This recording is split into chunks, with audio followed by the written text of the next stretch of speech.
At dinner, my daughter said, "My mom smells like pee." I stood up and kicked her out of the house. My name is Rebecca Mitchell, and until last month, I believed I had raised a daughter who respected me. I'm a 48-year-old investment advisor at a prestigious firm in Boston, where I've built my career over 20 years of careful networking and consistent performance. I raised my daughter Olivia as a single mother after her father abandoned us when she was just 3 years old. I worked overtime, sacrificed vacations, and postponed my own dreams to ensure she had every opportunity I never had. Olivia is now 23, a recent graduate with a degree in communications from an expensive private college that I paid for entirely. No student loans, no debt hanging over her head like most of her peers. I wanted to give her the freedom to pursue her passions without financial burden. She moved back home after graduation, temporarily, while looking for jobs in her field. But 6 months later, she was still living in her childhood bedroom, coming and going as she pleased. I didn't mind at first. The job market is competitive, and I understood she needed time. I charged her minimal rent, just enough to teach responsibility, and gave her space to figure things out. What I didn't realize was that my generosity was being mistaken for weakness, and my daughter was developing a concerning pattern of behavior. It started with small things. She'd make snide comments about my appearance at family gatherings. "Mom, that outfit is so outdated." Or, "Wow, you really need to do something about those gray roots." I'd brush these off as the casual thoughtlessness of youth. Then came remarks about my career, subtle digs suggesting I was boring, too traditional, too corporate. Again, I let it slide. After all, every generation wants to differentiate itself from the last. But what happened that night at dinner wasn't casual thoughtlessness. It was calculated humiliation. I had invited my new boyfriend, Richard, to dinner at our home. Richard is the first man I've dated seriously in 5 years, a kind-hearted financial attorney I met through work. After decades of putting Olivia first, I had finally found someone who made me feel valued and appreciated. Richard and I had been dating for 3 months, but this was the first time I was introducing him to Olivia in a formal setting. I spent the entire day preparing. I made Richard's favorite dish, a complex coq au vin that took hours. I bought fresh flowers for the table, opened an expensive bottle of Cabernet I'd been saving for a special occasion, and even wore the new dress he had complimented me on during our last date. I wanted everything to be perfect. A peaceful, pleasant evening where the two most important people in my life could begin building a relationship. Olivia arrived home just before Richard was due to arrive. She barely acknowledged the effort I'd put into the evening, scrolling through her phone while I finalized the table settings. When Richard arrived, she was polite but distant, answering his friendly questions with clipped responses. I felt the tension, but tried to maintain a cheerful atmosphere, hoping she would warm up as the evening progressed. The dinner started pleasantly enough. The food was delicious, the wine was flowing, and Richard was making a genuine effort with Olivia, asking thoughtful questions about her career aspirations and interests. I began to relax, thinking perhaps my concerns had been unfounded. Then Richard mentioned that he'd been impressed by a presentation I'd given at a recent financial wellness seminar. He spoke glowingly about my expertise and professionalism, saying he was lucky to have met such an accomplished woman. I felt a warm glow of pride and appreciation, until I looked at Olivia. Her face had hardened, her mouth set in a thin line. She swirled her wine glass slowly, watching the liquid catch the light. Then she looked directly at Richard and said, in a voice loud enough to silence the room, "You know what's funny? My mom acts all sophisticated at work, but at home, she's different. Did you know her bathroom always smells like pee? Like, my friends used to hate using our bathroom because my mom smells like pee." The silence that followed was deafening. Richard's fork paused midway to his mouth. I sat frozen, the humiliation washing over me in waves.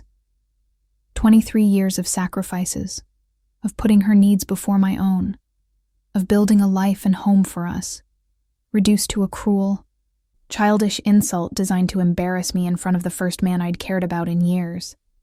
What hurt most wasn't the words themselves. It was the deliberate intent behind them. This wasn't a careless comment. This was a calculated attack meant to diminish me, to reassert some twisted form of dominance in our relationship. I didn't shout. I didn't cry. I simply placed my napkin beside my plate, stood up and said, "Olivia, I need you to leave this house right now." Her smirk faltered. "What? I was just joking." "God, Mom, you can't take anything." "This isn't about the joke," I said, my voice steady. "This is about respect, and it's clear you have none for me in my own home, so I need you to leave. Now." "You can't be serious," she laughed, looking at Richard as if he would side with her. "I'm completely serious," I replied. "You have 30 minutes to pack an overnight bag and go. We'll discuss your permanent living arrangements tomorrow." I didn't raise my voice. I didn't need to. Something in my tone must have conveyed the finality of my decision, because her laughter died, replaced by a dawning realization that this time was different. This time, there would be consequences. As she stomped upstairs to pack, I turned to Richard and apologized for the disruption. He reached across the table and squeezed my hand. "Don't apologize," he said. "You did nothing wrong." What Olivia didn't realize as she slammed the front door behind her was that this incident wasn't the end of something. It was the beginning. The beginning of me reclaiming my self-respect, my home, and my life. And the consequences of her actions would reach far beyond that single evening. I watched her drive away, her headlights disappearing down the street. For the first time in decades, I felt something shift inside me. The constant accommodation, the endless compromises, the putting myself last. It was over. What came next would not be impulsive or emotional. It would be measured, deliberate, and long overdue. After Olivia left that night, Richard and I finished our dinner in a strained but honest conversation. He shared that his own adult daughter had gone through a difficult phase after college, though nothing as disrespectful as what had just transpired. "It's not your fault," he assured me, "but how you respond now will define your relationship going forward." His words resonated with me long after he'd gone home. I slept poorly that night, replaying years of interactions with Olivia through a new lens. The pattern was clear. As I had given more, she had respected me less. As I had sacrificed, she had come to expect it as her due. The bathroom comment was merely the culmination of years of escalating disrespect. Olivia texted me at 2 a.m. "Staying at Jade's. Hope you're happy." I didn't respond. For once, I wasn't going to rush to smooth things over. Instead, I spent the quiet hours of the morning making notes in my journal, documenting patterns of behavior I had previously excused. The time she borrowed my credit card for what she claimed was an emergency, but turned out to be concert tickets. The way she spoke about me to her friends when she thought I couldn't hear, referring to me as the ATM or the maid. The countless times I'd come home from a 10-hour workday to find dishes piled in the sink and her bedroom door closed, music blaring as I cleaned up alone. The next morning, I called my financial advisor and my attorney. If Olivia was going to move out, and she was, I needed to be strategic about disentangling our finances. I had been paying her cell phone bill, her car insurance, and even giving her a monthly allowance to help with expenses while she job hunted. All of that was about to change. Olivia returned home around noon, clearly expecting the usual pattern. Her initial defiance, followed by my eventual capitulation. She walked in without knocking, dropped her overnight bag in the hallway, and stood in the kitchen doorway with arms crossed. "So are we done with the drama?" she asked, reaching for an apple from the fruit bowl. I looked up from my laptop where I was reviewing documents my attorney had sent over. "We need to talk about your living arrangements going forward," I said calmly. She rolled her eyes. "Mom, it was just a joke. Richard probably doesn't even remember it." "This isn't about Richard," I replied. "This is about our relationship and the kind of behavior I'm willing to accept in my home. Your home? She scoffed. I grew up here. This is my home, too. No, Olivia. This is my home. I pay the mortgage. I pay the utilities. I maintain it. You have been a guest here since graduation, and not a particularly grateful one. Her face flushed. So what? You're kicking me out because of one stupid comment? I'm not kicking you out, I said, sliding a document across the table. I'm offering you a lease agreement. If you want to continue living here, these are the terms. She stared at the paper, then back at me. A lease? Are you kidding me? Standard rental agreement. Market rate rent for this area. Security deposit. Utilities split proportionally. Plus house rules regarding shared spaces and guest policies. I can't afford market rent. You know I'm still looking for a job. Then perhaps this will motivate you to intensify your search, I replied, opening a spreadsheet on my laptop. I've been tracking your job application efforts for the past 6 months.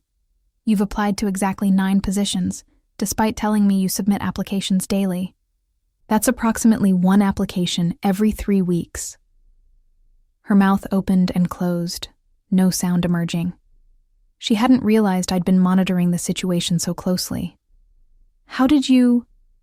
Your resume drafts in our shared cloud storage. The email confirmations you sometimes receive on our family computer. The job sites in your browser history when you forget to clear it. I'm an investment advisor, Olivia. I notice patterns in data. The shock on her face confirmed what I'd suspected. She had been deliberately prolonging her job search to maintain the comfortable arrangement of living at home with minimal responsibilities. Alternatively, I continued, I've calculated what it would cost to set you up in a modest apartment with 3 months of expenses covered, after which you'd be financially independent. Your choice. She stared at me, her expression shifting from shock to calculation. You wouldn't really make me leave. I'm your daughter. Yes, you are my daughter, which is why I'm offering you options rather than simply changing the locks. I closed my laptop. You have until Friday to decide. That conversation set the tone for the following weeks. Olivia chose the apartment option, believing it would be easier than adhering to the rules of my household. I found her a reasonable 1-bedroom in a safe area, paid the security deposit and first 3 months' rent, and helped her move in. Throughout the process, she maintained a cold distance, clearly expecting me to break at any moment and beg her to stay home. I didn't. What she didn't realize was that I was gathering information with every interaction. When she complained about needing furniture, I took note of her spending patterns from our joint account, $400 at a high-end cosmetics store the day after claiming she couldn't afford groceries. When she accidentally damaged a wall during the move and brushed it off with, "The landlord won't notice," I documented it. When she asked to temporarily store some belongings in my garage, and I discovered she'd borrowed several valuable items from my home, including heirloom jewelry from my grandmother, I photographed everything. The most revealing information came when I met with her friends under the guise of returning some items Olivia had left behind. Jade, her closest friend, was surprisingly forthcoming after I mentioned the bathroom comment. "Oh God, that was so awkward," Jade said. "I told her not to say that stuff to Richard." "What stuff?" I asked, keeping my tone casual. "You know, the whole plan to make him uncomfortable so he wouldn't want to come around anymore. Olivia said she didn't want to share your attention with some new guy. She's been telling everyone you're having some kind of midlife crisis." Each conversation, each discovery, was another piece of evidence in a case I was building. Not for a court of law, but for something perhaps more important, the court of consequences. Olivia had operated for years on the assumption that my love meant unlimited tolerance, that my role as her mother entitled her to my endless support, regardless of her behavior. She was about to discover how wrong she was. The turning point came when I received a call from Richard one evening. "Rebecca, I don't want to overstep, but I think you should know something about Olivia," he began carefully. "What happened?" I asked, already reaching for my notebook. "She came to my office today asking to speak privately." She said she was worried about you, claimed you've been making concerning financial decisions lately, and suggested I might want to intervene for your own good. My hand tightened around the phone. What kind of financial decisions? She was vague, but implied you might be experiencing cognitive decline. She mentioned how forgetful you've been, how you've been misplacing things. She suggested that as your partner, I should consider seeking some kind of financial guardianship before you hurt yourself. The calculated cruelty took my breath away. Olivia wasn't just trying to sabotage my relationship now, she was attempting to undermine my professional reputation and personal autonomy. The implications of such accusations in my industry could be devastating. What did you tell her? I asked. I told her that as an attorney, I understood the serious nature of such claims and would need to see documentation of these concerns from medical professionals. I also mentioned that making false claims about someone's cognitive capacity could potentially constitute defamation, particularly if it impacted their professional standing. For the first time in this painful process, I smiled. Thank you, Richard. Rebecca, he said, his voice gentle. I think this has gone beyond a daughter acting out. This sounds like a deliberate attempt to control you through any means necessary. As I hung up the phone, a cold clarity washed over me. This wasn't just about teaching my daughter a lesson in respect anymore. This was about protecting myself from someone who had shown she was willing to destroy my reputation, my relationship, and potentially my career, all because I had finally set a boundary. I opened my laptop and began to type out a comprehensive plan. Phase 1 had been establishing physical separation. Phase 2 would involve complete financial disentanglement. And Phase 3, the phase Olivia had just accelerated with her visit to Richard, would be the most difficult but necessary: legal protection and public accountability. My daughter had declared war. She just didn't know yet that I had been quietly gathering ammunition while she fired her warning shots. 3 weeks after Olivia moved into her apartment, she called me in tears. Her tone was dramatically different from our last few interactions, soft, vulnerable, reminiscent of the little girl who used to crawl into my lap after a nightmare. Mom, I really need your help, she said, her voice breaking. My car broke down, and the mechanic says it needs a new transmission. It's going to cost $3,000. I made sympathetic noises while opening my documentation file on my laptop. That's terrible, sweetheart. What are you thinking of doing? The questions seemed to confuse her. Well, I was hoping you could help me out. Just this once. I promise I'll pay you back when I get a job. I see, I said carefully. And have there been any developments on the job front? Actually, yes. Her voice brightened immediately. I have a really promising interview next week with a marketing firm. The position sounds perfect for me. I made a note. Claims interview with marketing firm. Verify. This had become my standard procedure with Olivia's statements. That's wonderful news. Which firm? A slight pause. Anderson Media Group. It's a growing company with great benefits. Another note. Anderson Media Group. Non-existent company based on previous research of local firms. I'm glad to hear you're making progress, I said. Regarding your car, I suggest you look into public transportation options while you save up for the repairs. The silence on the other end was profound. Mom, I can't use public transportation.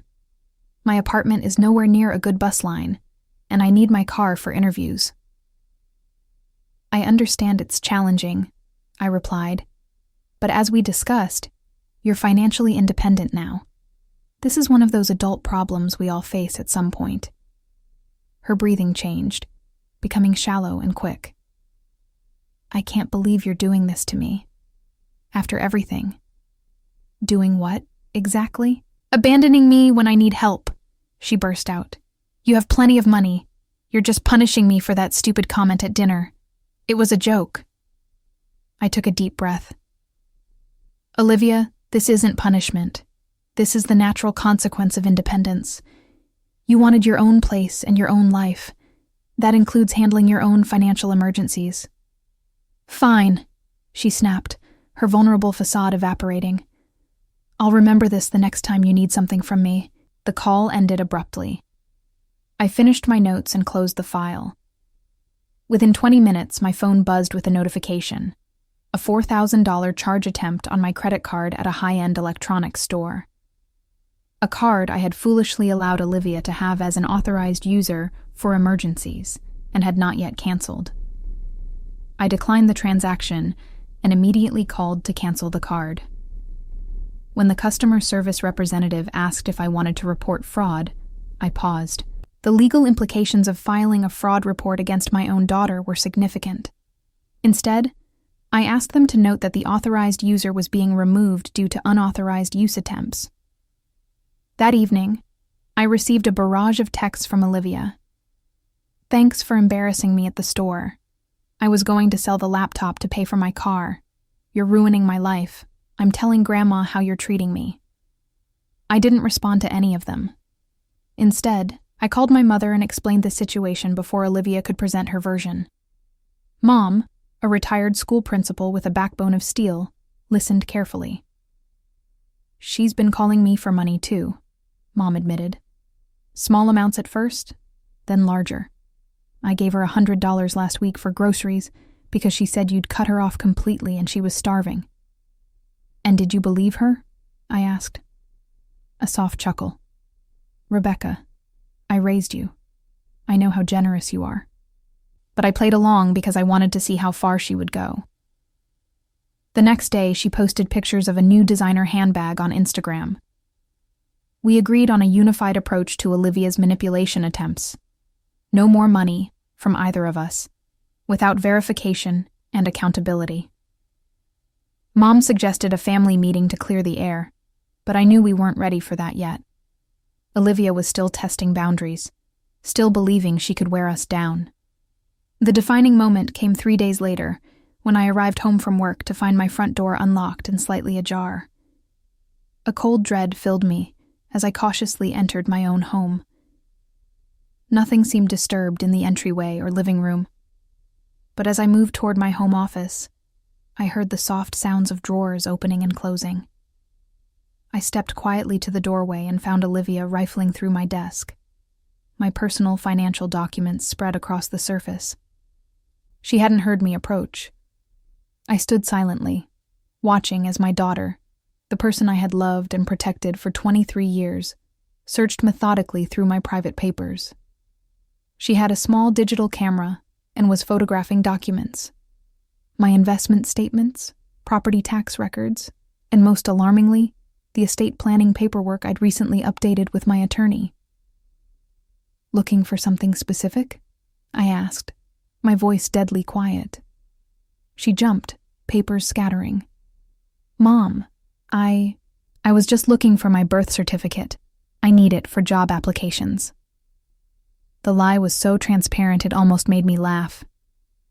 Your birth certificate is in your documents folder that I gave you when you moved out. The one you signed for. Oh, right, she stammered. I forgot. What do you need my investment statements for, Olivia? Her eyes darted to the camera she'd hastily set down. I wasn't. I was just... Get out, I said, not raising my voice. Now, and leave the camera. It's my camera, she protested, with my private financial information on it. Leave it, or I call the police and report a break-in. The shock on her face might have been comical under different circumstances. You wouldn't call the cops on your own daughter. I took out my phone and began dialing. Try me.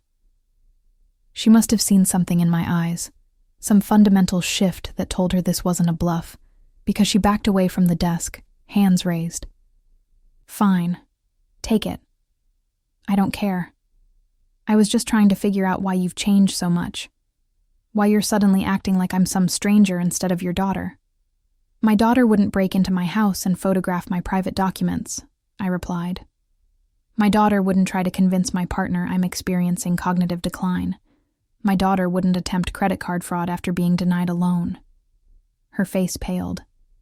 Richard told you about that? He promised nothing, I interrupted.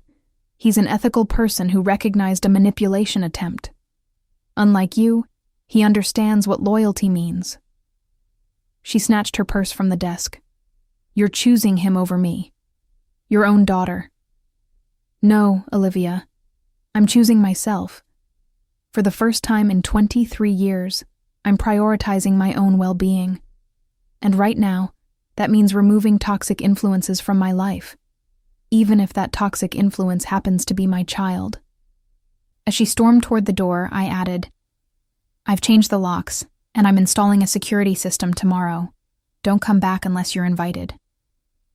After she left, I examined the camera and my documents, trying to understand her endgame. What I found chilled me to the bone. She had photographed my account numbers, my social security information, and most troublingly, the power of attorney documents my attorney had prepared as part of my estate planning. I called Richard immediately. I need legal help, I said, my voice shaking despite my resolve. I think Olivia is trying to gain control of my assets. His response was immediate and decisive. Document everything. Don't delete any communications from her. Change all your passwords and security questions. Assume she knows the answers to the current ones. And Rebecca. Consider filing a police report. Breaking and entering is serious. I hesitated. She's still my daughter. Yes, he replied gently. And right now, she needs consequences more than she needs protection from them. That night, I sat alone in my kitchen, staring at the police department's non-emergency number on my phone. The house felt cavernous and empty, not because Olivia was gone, but because I finally understood that the daughter I thought I had raised had never fully existed. The child I had loved unconditionally had grown into a woman who saw that love as weakness, that generosity as an entitlement. I didn't call the police, not yet. Instead, I opened my laptop and began drafting a different kind of document. A comprehensive record of Olivia's behavior patterns, financial manipulations, and escalating boundary violations. This wasn't just for legal protection anymore. This was the foundation for what would come next. Because in that quiet moment of clarity, sitting at my kitchen table with the evidence of my daughter's betrayal still fresh, I made a decision. This wouldn't end with passive defense. If Olivia wanted to declare war on the person who had given her everything, she would learn exactly what happened when she had nothing left to take.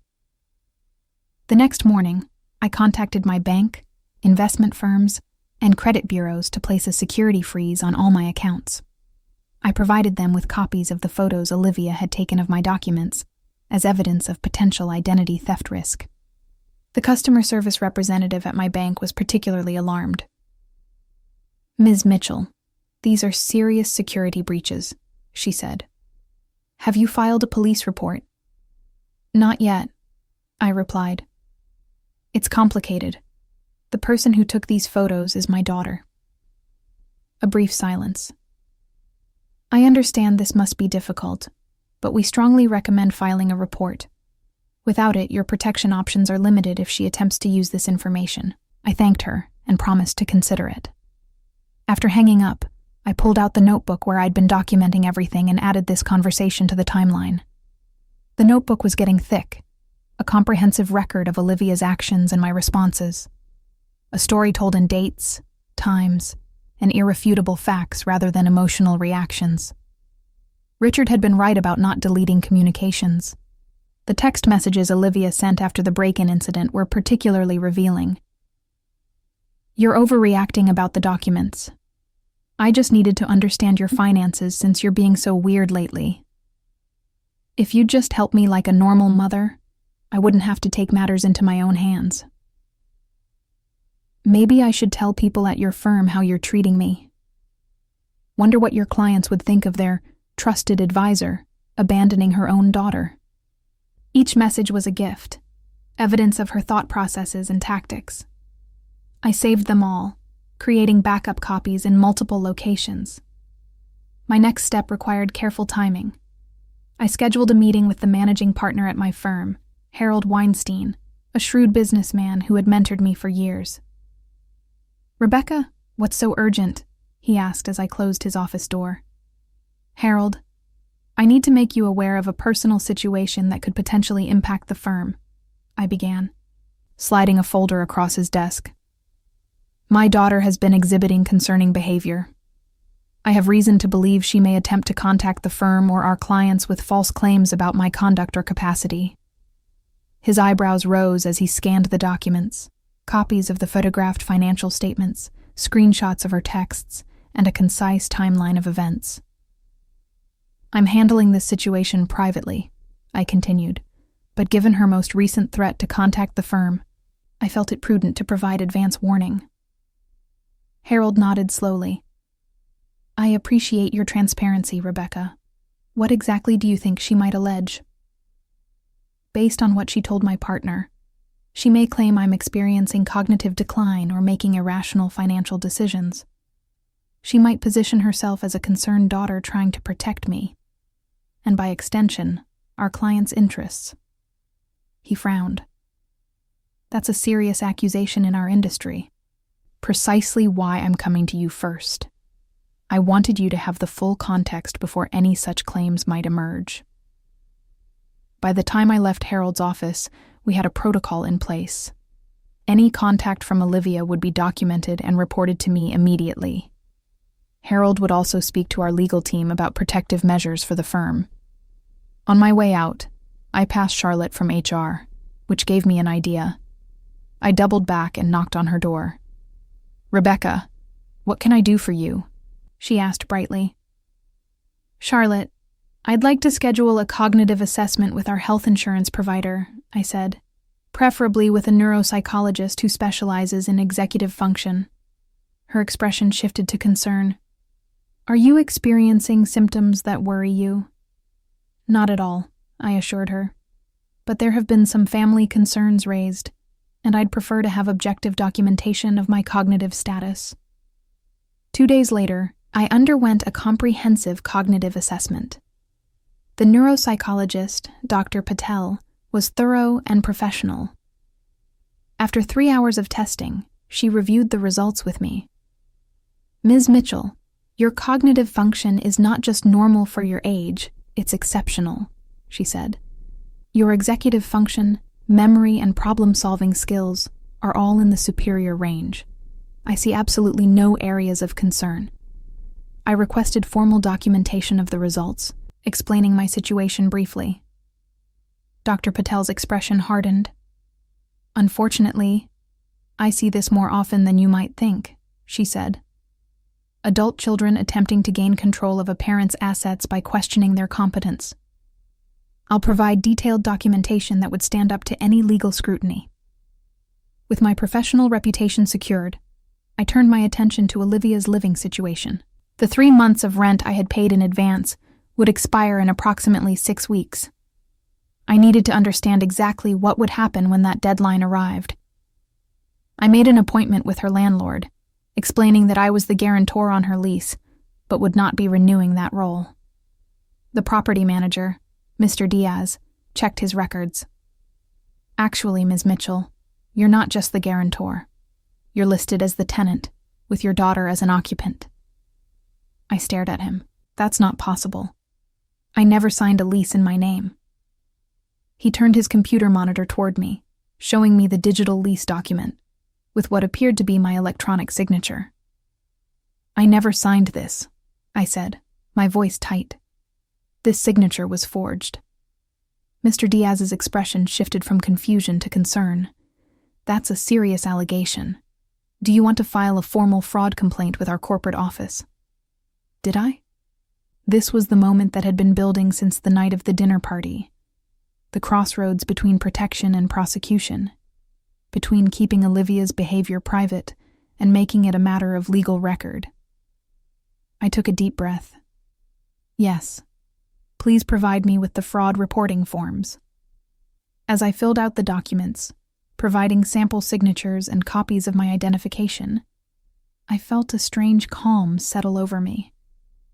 This wasn't emotional anymore. This was simply the logical consequence of actions Olivia had chosen to take.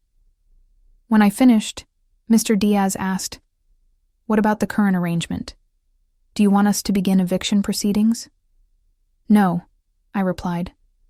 "Let her stay until the prepaid period ends. But please ensure she receives proper notice that the lease will not be renewed, and that she is solely responsible for any damages to the property." My next stop was my attorney's office. Margaret Chen had been my lawyer for over a decade and had helped draft my will and estate plans. "Rebecca, what can I do for you today?" she asked as I settled into her office.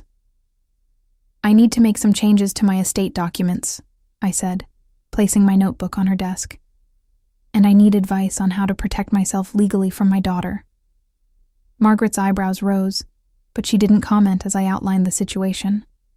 When I finished, she tapped her pen thoughtfully against her legal pad. "You have several options," she said. "We can update your will to explicitly disinherit Olivia if that's your wish. We can revoke the existing power of attorney and create a new one naming someone else. And we can draft a cease and desist letter regarding any defamatory statements about your cognitive capacity or financial judgment." "All of the above," I replied without hesitation. For the next 2 hours, we worked through each document.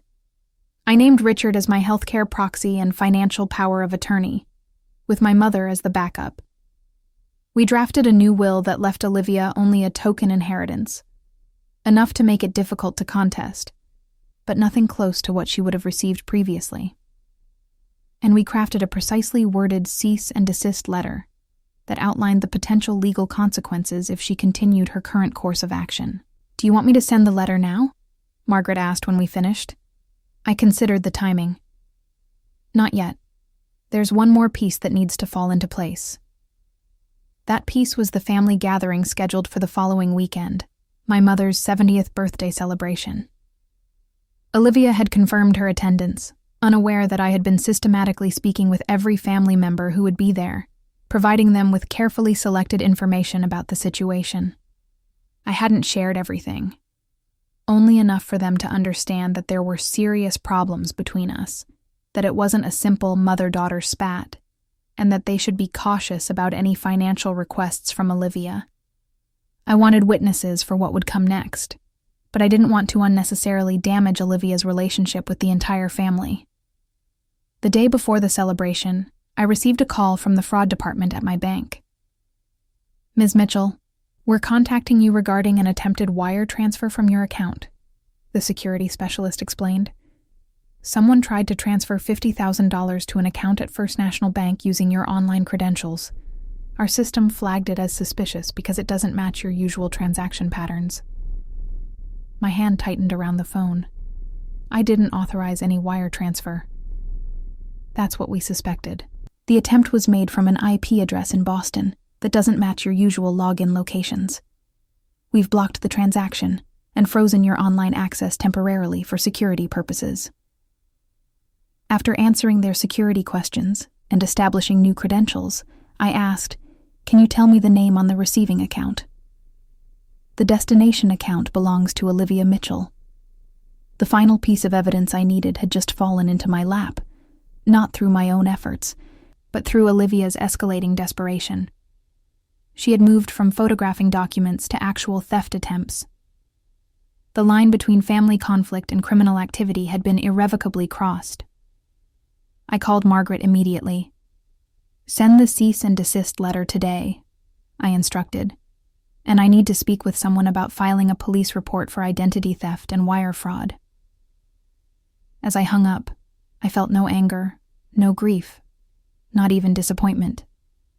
What I felt was the cool, clear certainty of someone who has made a difficult but necessary decision. Tomorrow, at my mother's birthday celebration, Olivia would learn exactly what happens when you mistake maternal love for weakness. She thought she was playing a game of manipulation.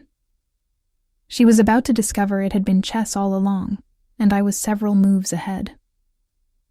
My mother's birthday celebration was held at her favorite restaurant, a charming Italian place with a private dining room in the back. I arrived early to help set up, placing a small gift-wrapped box at each place setting, a tradition in our family for milestone birthdays.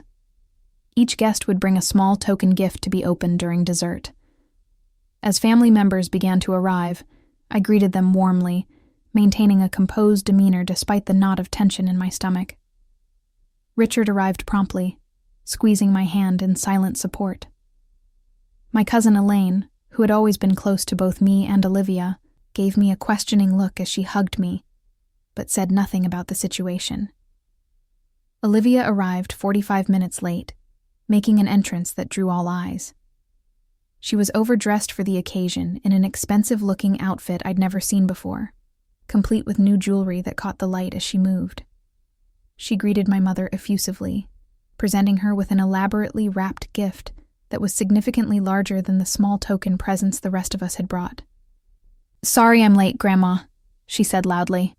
"I had a job interview that ran long. It went really well. They practically offered me the position on the spot." I noted the reaction around the table. Polite smiles, a few congratulatory remarks, but also several glances in my direction. The family had been prepped enough to recognize the pattern.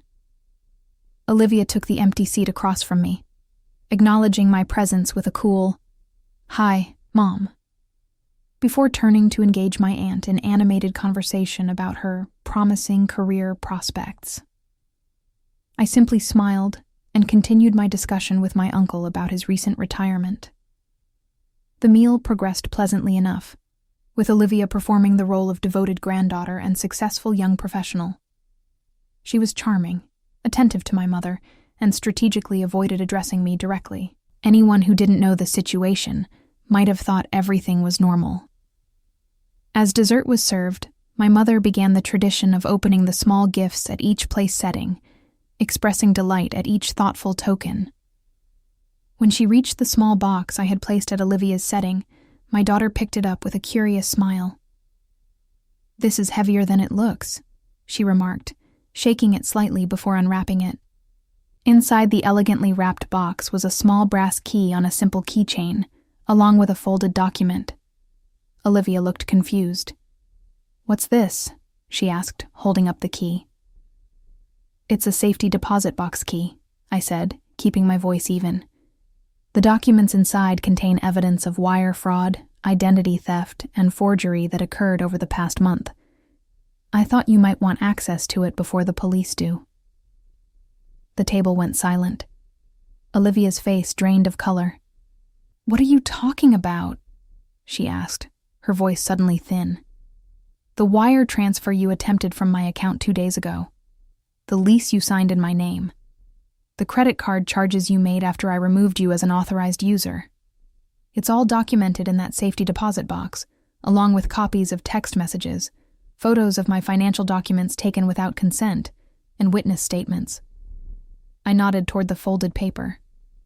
"That document lists everything contained in the box, in case you're curious." She dropped the key as if it had burned her. "You're making this up. You're trying to embarrass me in front of everyone."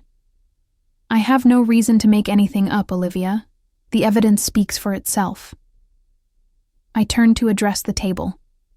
"I apologize for bringing this matter into a celebration, but I wanted witnesses to this conversation to prevent any mischaracterization later." My mother, who had been watching with a pained but resolute expression, spoke up. "Olivia, we've been concerned about your behavior for some time. This isn't just about you and your mother anymore.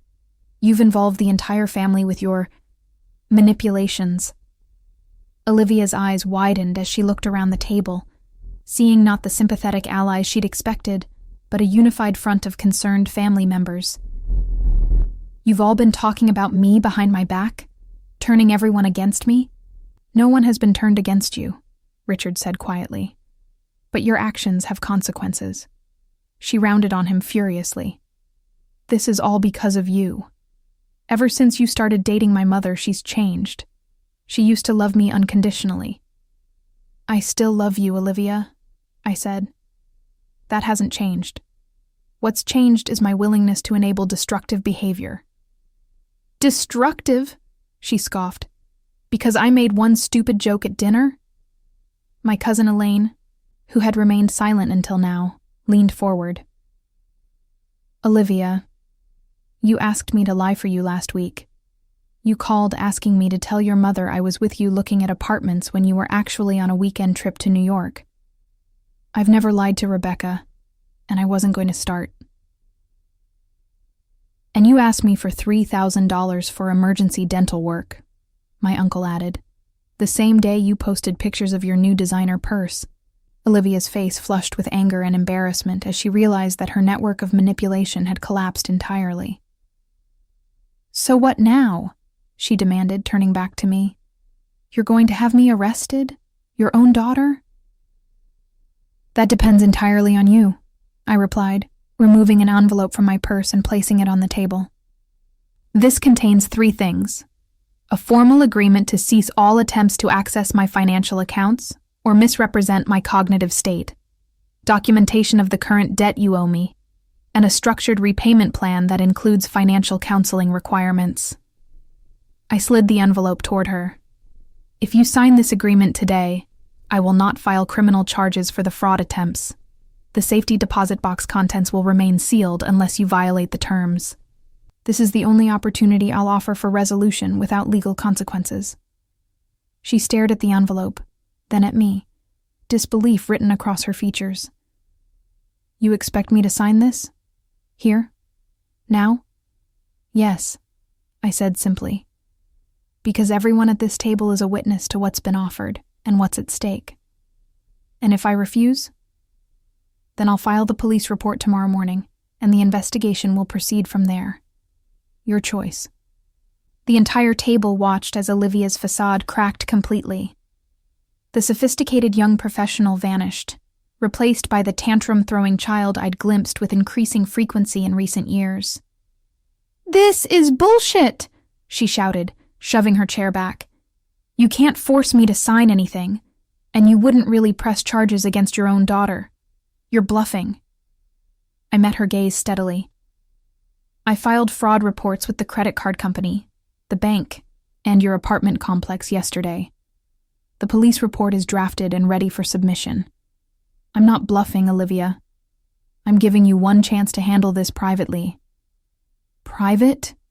She laughed bitterly. With the whole family watching? This is humiliating. Less humiliating than being arrested, my mother observed quietly. Olivia looked around the table, searching for any ally, any crack in the united front her family presented. Finding none, she snatched the envelope from the table. Fine, I'll sign your stupid agreement, but don't expect me to come crawling back to you after this. We're done. Take your time reading it, I said. It's a legally binding document. You should understand exactly what you're signing. She ripped open the envelope and scanned the contents, her expression cycling through anger, disbelief, and finally, defeat. The terms were stringent. A structured repayment plan for over $15,000 in fraudulent charges and unpaid loans, mandatory financial counseling sessions, monthly check-ins with a family-appointed trustee, my cousin who worked in financial services, and a clear statement that any further attempts to access my accounts or damage my reputation would result in immediate legal action. After several minutes of tense silence, she grabbed the pen Richard offered and scrawled her signature across the designated lines, practically throwing the papers back at me. There. Are you satisfied now? Have you completely humiliated me enough? I carefully reviewed the signed documents before returning them to the envelope. This isn't about humiliation, Olivia. It's about accountability, something I should have insisted on long before now. My mother, ever the diplomat, attempted to salvage what remained of her birthday celebration. Perhaps we should take a short break before cake. Olivia, would you help me to the ladies' room? It was a transparent attempt to give Olivia a moment to compose herself, and surprisingly she accepted, following my mother out of the dining room with slumped shoulders. In their absence, my aunt leaned toward me. Rebecca, was all this really necessary? At your mother's birthday? The timing wasn't ideal, I acknowledged, but Olivia needed to understand that this isn't just between us anymore. Her actions have affected the whole family, and the whole family needed to present a unified response. It was the right approach, Richard affirmed. Private confrontations weren't working. She needed to see that her actions have witnesses and consequences. When my mother and Olivia returned 10 minutes later, both had clearly been crying, but there was a subdued quality to my daughter that I hadn't seen in years. She took her seat quietly, avoiding eye contact with everyone. My mother patted her hand gently. "Let's have cake, shall we? Life goes on, even on difficult days." The remainder of the celebration was understandably strained, but we managed to sing "Happy Birthday" and share cake without further incident. As the gathering began to disperse, Olivia approached me, keeping her voice low. "The lease on my apartment is up in 3 weeks. I can't afford a new place with the repayment plan." It wasn't an apology, but it was an acknowledgement of reality, perhaps the first genuine one she'd offered in months. "The agreement includes housing stipulations," I reminded her. "You have 3 options. A shared apartment with roommates at a significantly lower cost, a studio in a more affordable neighborhood, or a room in Cousin Mark's investment property at a reduced rate in exchange for property management responsibilities." Her jaw tightened. "You've thought of everything, haven't you?" "I've tried to balance consequences with support. The goal isn't to make you homeless, Olivia. It's to help you build a sustainable, independent life based on reality, rather than manipulation." She nodded stiffly. "I'll look at Mark's place," she said, before turning away without another word. As Richard and I walked to our cars later, he squeezed my hand. "You did well today. It couldn't have been easy." "It wasn't," I admitted, "but it was necessary. For both of us." "Do you think she'll comply with the agreement?" I gazed at the darkening sky, considering. "I think she'll test the boundaries at first, but when she realizes the safety deposit box exists, and that I'm serious about the consequences, yes, I think she'll comply." That night, as I prepared for bed, I received a text from my mother. "It was difficult, but you did the right thing. She needs this wake-up call. Love you both." I sat on the edge of my bed, staring at the message for a long time. The confrontation had gone according to plan, perhaps even better than I'd anticipated. Olivia had signed the agreement. The family had presented a unified front. The immediate crisis had been contained. Yet there was no satisfaction in the victory, no sense of triumph. Only a quiet, painful acknowledgement that our relationship had been fundamentally altered. The unconditional love of a mother for her daughter remained, but the trust that should have accompanied it had been shattered. Whether it could ever be rebuilt remained to be seen. I placed my phone on the nightstand and turned out the light, knowing that the hardest part still lay ahead, helping Olivia become the person I'd always believed she could be, whether she wanted that help or not. The battle had been won, but the war for my daughter's future and our relationship was far from over. 6 months have passed since my mother's birthday dinner. The season has changed twice, summer fading into fall, fall surrendering to winter's first frost. The world has continued its relentless forward motion, and our lives, Olivia's and mine, have found new rhythms in the aftermath of our confrontation. The first month after the agreement was the most difficult. Olivia moved into my cousin Mark's investment property, a small but well-maintained garden apartment where she traded reduced rent for handling tenant concerns and basic property management. Her initial reports to Mark were grudging, minimal efforts that tested the boundaries of compliance without quite breaching them. The financial counseling sessions were similarly contentious. Her counselor, Janet, called me after their second meeting. "Rebecca, I want to be transparent about our progress," Janet said. "Olivia is physically present for our sessions, but she's resistant to the process. She views this as punishment rather than education." "I understand," I replied. "Is there anything I can do to help?" "Actually, yes. I'd like to try a different approach. Instead of focusing on her debt repayment, I want to work on building financial independence. helping her develop skills for a self-sufficient future. But that means you'll need to stop checking in about her progress directly. She needs to own this process herself. It was a difficult request, but I agreed. For the next 4 weeks, I had no information about Olivia's financial counseling beyond confirmation that she was attending the sessions. I resisted the urge to call Janet for updates, to check with Mark about her performance as property manager, to monitor her compliance with the agreement. The distance wasn't easy, but it was necessary, for both of us. In the meantime, I focused on rebuilding my own life. Richard and I continued dating, our relationship strengthened rather than damaged by the crisis we'd weathered together. My career thrived, with Harold offering me a promotion to senior advisor at the firm. I renewed old friendships that had gradually faded during the years I'd focused primarily on Olivia and her needs. The first sign of change came unexpectedly, nearly 2 months after the confrontation. I received a text from Olivia on a Wednesday evening. "Can we meet for coffee this weekend? Just to talk." We arranged to meet at a neutral location, a small cafe halfway between our homes. I arrived 10 minutes early, selecting a quiet table by the window. When Olivia walked in, I was struck by subtle changes in her appearance. Gone were the designer clothes and carefully curated accessories.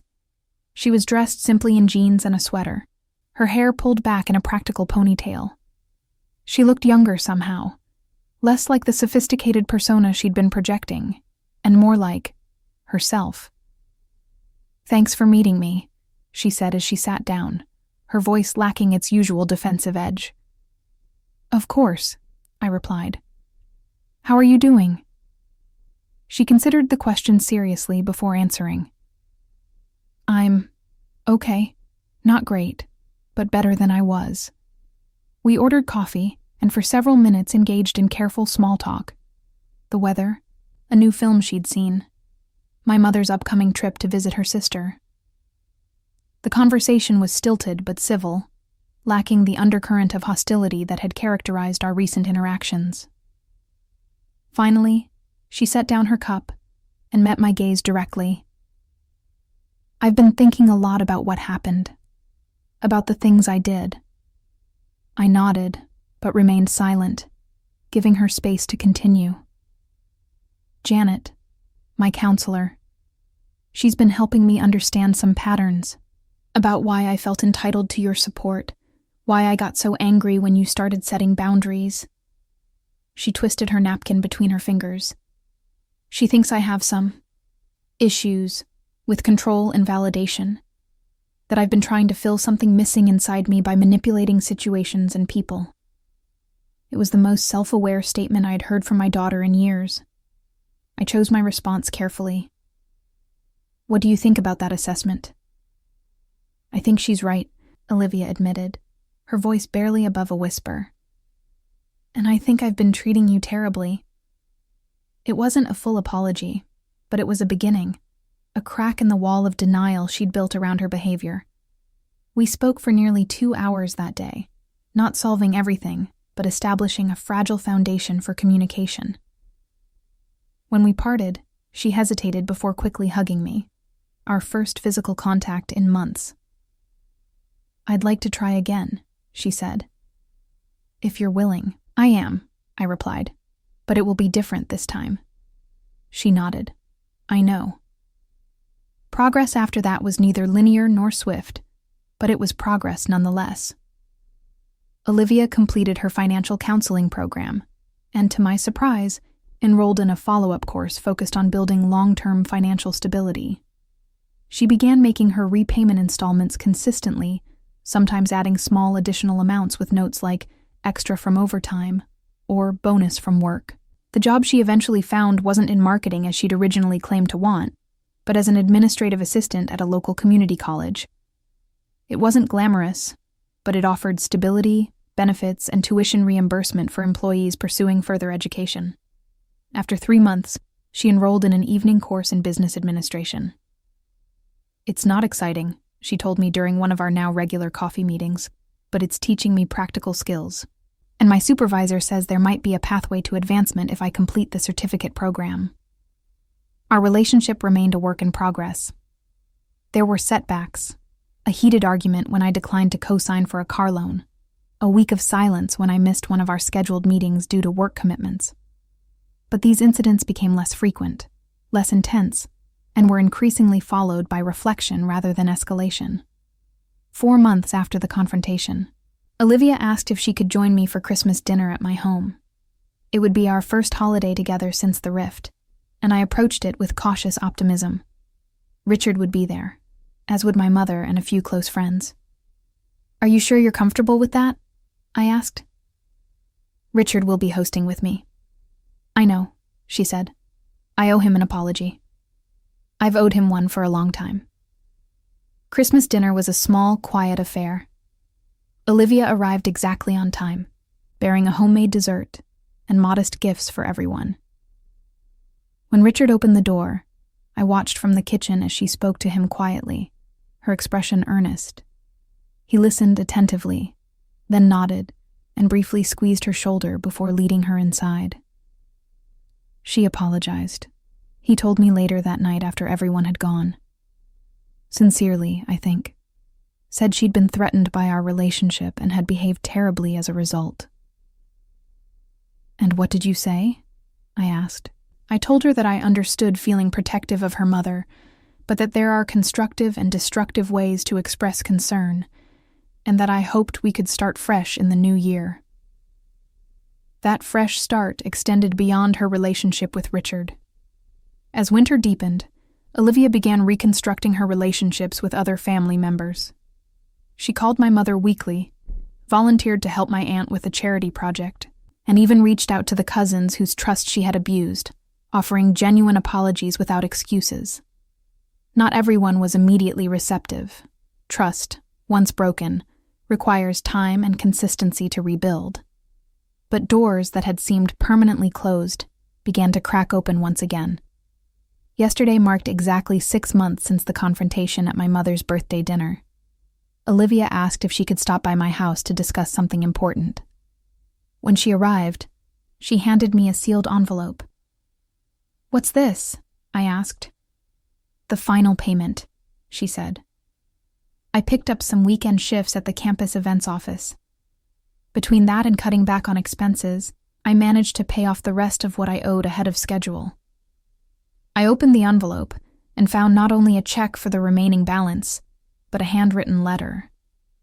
I looked up at her questioningly. "I'd like you to read it later when I'm gone," she said.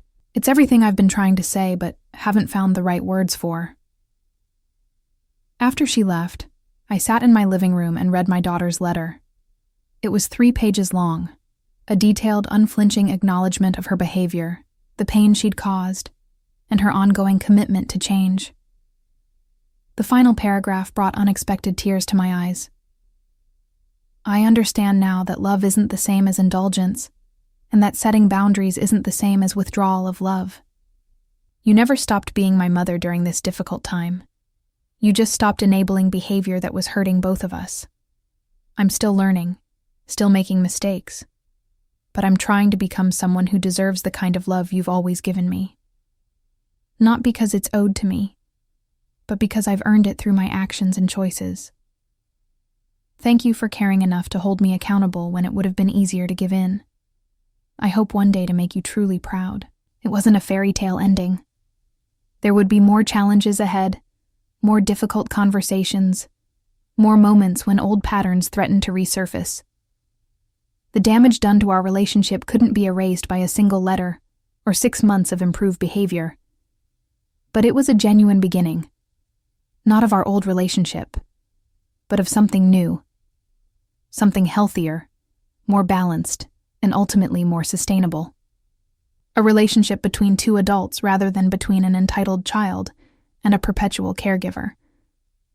This morning, I called Olivia and invited her to dinner next week, just the 2 of us, at the restaurant where the confrontation had occurred 6 months earlier. I thought we could create a new memory there, I explained. I'd like that, she said. Maybe we could invite Richard and Grandma for dessert after, if you think that would be okay. I think that would be perfect. I replied. As I hang up the phone, I reflect on the journey from that painful dinner when she made the cruel comment about me, to this moment of tentative healing. The path has been neither straight nor easy. It required me to stand firm when every maternal instinct urged compromise. It demanded that I prioritize long-term growth over short-term peace. It meant choosing the harder right over the easier wrong, repeatedly, even when the consequences were painful for us both. The daughter who casually humiliated me at dinner 6 months ago is gone. So too is the mother who would have accepted such treatment rather than risk conflict.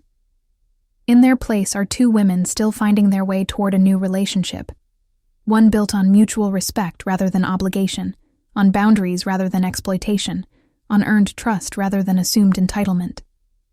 It isn't the relationship I envisioned when I held my newborn daughter 23 years ago. But perhaps it's the relationship we both needed all along. The night Olivia made that cruel comment about me at dinner, I didn't just kick her out of my house. I evicted the dysfunctional patterns that had poisoned our relationship for years. The space that remained wasn't empty. It was room for something healthier to grow.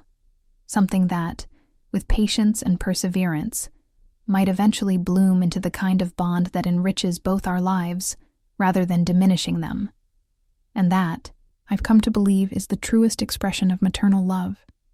Not endless accommodation, but the courage to demand better of our children and of ourselves.